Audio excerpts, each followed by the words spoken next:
কুমারগ্রাম ব্লকের ঘোড়ামারা চৌপতিতে রাস্তার মাঝে থাকা বৈদ্যুতিক ট্রান্সফরমার সরানোর দাবিতে সরব হলেন স্থানীয়রা। বৃহস্পতিবার দুপুরে বিদ্যুৎ বন্টন কোম্পানির কামাখ্যাগুড়ি কাস্টমার কেয়ার সেন্টারে এই বিষয়ে দাবিপত্র জমা দেন বাসিন্দারা। ঘোড়ামারা চৌপতিতে রাস্তার মাঝে বিপজ্জনকভাবে রয়েছে ওই বৈদ্যুতিক ট্রান্সফরমারটি, যার ফলে যে কোনো সময় বড় ধরনের দুর্ঘটনার আশঙ্কা করছেন স্থানীয়রা। জানা গিয়েছে 2011 সালে 31 নম্বর সি জাতীয় সড়ক সম্প্রসারণের কাজ শুরু হয়। সড়ক সম্প্রসারণের পর ওই ট্রান্সফরমারটি রাস্তার উপর থেকে যায়।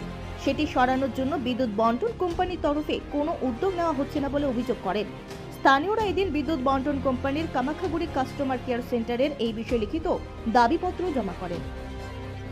হ্যাঁ, এই যে ঘোড়ামারা চৌপতিতে একটা ট্রান্সফরমার রাস্তার উপরে, এবং আপনারাও আজকে ডেপুটেশন দিলেন একটা মাস পিটিশন ইলেকট্রিক অফিসে, কি বলবেন? না, এটা তো অনেক দিন ধরে আমরা এরকম একবার বলা হয়েছিল, দেওয়া হয়েছিল, কিন্তু কোনো কাজই করেনি।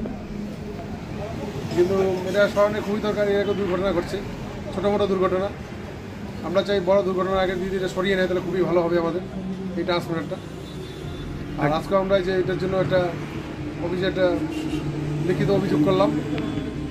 কতদিন থেকে? এটা তো দীর্ঘদিন থেকে এখানে। হ্যাঁ, দীর্ঘদিন ধরে এখানে আছে। এর আগে ছোটো মোটো ঘটনা অনেক অ্যাক্সিডেন্ট হয়েছে, কিন্তু আমরা চাই এটা যদি ইলেকট্রিক ডিপার্টমেন্ট যদি এটাকে নিয়ে একটু কেয়ার করে তাহলে আমাদের খুবই উপকার। এটা তো একদম দেখা যাচ্ছে পিচ রাস্তার উপর। হ্যাঁ, পিচ রাস্তার উপরে আছে এটা। এই ছোটো মোটো সাইকেল টেকেল নিয়ে অনেকে বাইক টেক নিয়ে দুর্ঘটনা অনেক ঘটছে। এটা এরকম আমরা অভিযোগ করেছিলাম, কিন্তু এটা নিয়ে কোনো ক্যারি করেনি। আচ্ছা, আজকে আবার লিখিতভাবে জানালেন? আজকে আবার লিখিতভাবে জানানো হলো, বলছে এটা ব্যবস্থা নেবে। কি নাম আপনার? আমার নাম তপন রক্ষী। এটা কোন জায়গা? এটা ঘোড়ামারা চৌপতি।